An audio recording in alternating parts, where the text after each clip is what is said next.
सो hi guys, YouTube study में आपका स्वागत है। आज देखिए बायोलॉजी चैप्टर 5 क्लास 10th का मानव मस्तिष्क संरचना का वर्णन करने जा रहे हैं। ठीक है, तो आपके बीच देखिए, अगर आप हमारे चैनल पर फर्स्ट बार आए हैं तो चैनल को सब्सक्राइब जरूर कीजिए, क्योंकि इससे रिलेटेड वीडियो हमेशा हमारे चैनल पर रहता है। तो चैप्टर 5 नियंत्रण और संवहन, फर्स्ट क्वेश्चन यानी फर्स्ट क्वेश्चन है कि मानव मस्तिष्क का वर्णन करें। ठीक है, तो आज पूरा जानेंगे मानव मस्तिष्क के बारे में। मानव मस्तिष्क का चित्र आपको दिखा दिए हैं। दो क्वेश्चन आता है, मानव मस्तिष्क का वर्णन करें या मानव मस्तिष्क का चित्र बनाएं। तो देखिए, मस्तिष्क एक अत्यंत महत्वपूर्ण कोमल अंग है। मस्तिष्क क्या है, ऑब्जेक्टिव भी आता है। मस्तिष्क क्या है, तो अत्यंत कोमल अंग है। ठीक है, तंत्रिका तंत्र के द्वारा शरीर की क्रियाओं को नियंत्रण और समन्वयन में सबसे महत्वपूर्ण भूमिका मस्तिष्क की ही होती है। मस्तिष्क खोपड़ी के मस्तिष्क गुहा के अंदर सुरक्षित रहता है। जो मस्तिष्क है वो खोपड़ी के मस्तिष्क गुहा के अंदर सुरक्षित रहता है।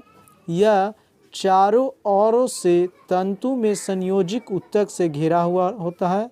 ठीक है, जिसे मेनिंजिन कहते हैं।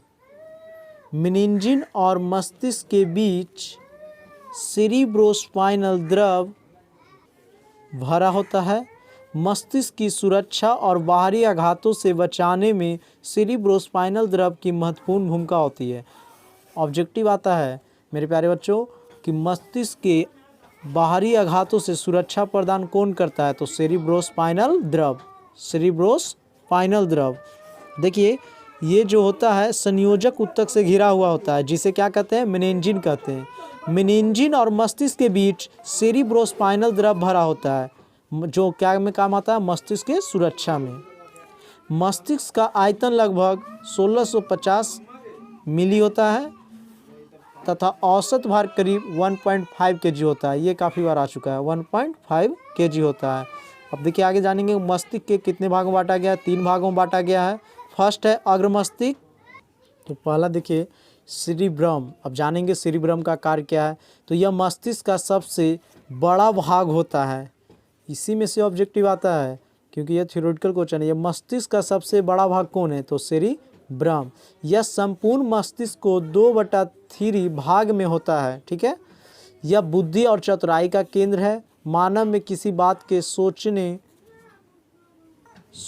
समझने की शक्ति, स्मरण शक्ति, किसी कार्य को करने की प्रेरणा, घृणा, प्रेम, भय, हर्ष, कष्ट के अनुभव जैसी क्रियाएं का नियंत्रण और संवहन सेरिब्रम द्वारा होता है। ये क्वेश्चन बिहार बोर्ड बार बार पूछ चुका है बच्चों कि सेरिब्रम का कार्य बताया। तो आप बता सकते हैं किसी बात को सोचने शक्ति, स्मरण शक्ति, किसी कार्य को करने की प्रेरणा, घृणा, प्रेम, भय, हर्ष, कष्ट के अनुभव जैसी क्रियाओं का नियंत्रण और संवहन सेरिब्रम द्वारा होता है। अब देखिए सेकंड में है डायनसेफलॉन। ठीक है, इसी का दूसरा भाग है डायनसेफलॉन। यह कम और अधिक ताप के आभास तथा दर्द और रोने जैसी क्रियाओं का नियंत्रण करता है। डायनसेफलॉन का क्या काम है, तो हमें जैसे धूप लगता है, ठंड लगती है, तो ये सब इसका ही द्वारा ही होता है, जैसे रोने जैसे क्रियाएं। सेकंड देखिए, जैसे फर्स्ट में 2 था, सेकंड में मध्य मस्तिष्क। ठीक है, यह मस्तिष्क का सबसे ऊपरी भाग है। इसमें अनेक तंत्रिका कोशिकाएं कई समूह में उपस्थित रहता है। इसके द्वारा आँख की पेशियां का नियंत्रण तथा शरीर का संतुलन स्थापित रहता है। ठीक है, इसका क्या काम है, शरीर का संतुलन स्थापित रखेगा और आँख का पेशियां का नियंत्रण एवं शरीर के संतुलन स्थापित रखता है। थर्ड नंबर में देखिए पश्च मस्तिष्क। पहला था अग्र मस्तिष्क, दूसरा मध्य मस्तिष्क, तीसरा पश्च मस्तिष्क। पश्च मस्तिष्क 2 भागों में बटा है। पहला है सेरिबेलम। ठीक है, पहला है सेरिबेलम। इसके द्वारा शरीर की ऐच्छिक क्रियाएं यानी ऐच्छिक पेशियों का नियंत्रण होता है। इसी के द्वारा हम हाथ और पैर से ऐच्छिक क्रियाएं करते हैं। और इसी का दूसरा भाग क्या है, मस्तिष्क स्टेम। मस्तिष्क स्टेम। मस्तिष्क स्टेम का भी 2 भागों में होता है। देखिए याद रखिएगा, मस्तिष्क स्टेम भी कितने भागों में होता है, 2 भाग में। सेरिबेलम और मस्तिष्क स्टेम किसका है, पश्च मस्तिष्क का भाग। लेकिन मस्तिष्क स्टेम भी दो भागों में बट गया, क्या क्या, पॉन्स बेरोलाई, इसके द्वारा श्वसन की क्रिया का नियंत्रण होता है, यानी सांस लेने देने की प्रक्रिया जिसको करते हैं, श्वसन आपको बताए थे। और देखिए मस्तिष्क स्टेम का दूसरा भाग ख नंबर, मेडुला ऑब्लांगेटा, यह बेलनाकार रचना है जो पीछे की ओर, अब आएगा कि मेडुला ऑब्लांगेटा का आकार कैसा है, तो बेलनाकार, जो स्पाइनल कोड के रूप में पाया जाता है। यह मस्तिष्क से पिछले सिरे से होकर रीढ़ की हड्डियां में न्यूरल कैनाल के अंदर से होता हुआ रीढ़ के अंत तक फैलता रहता है।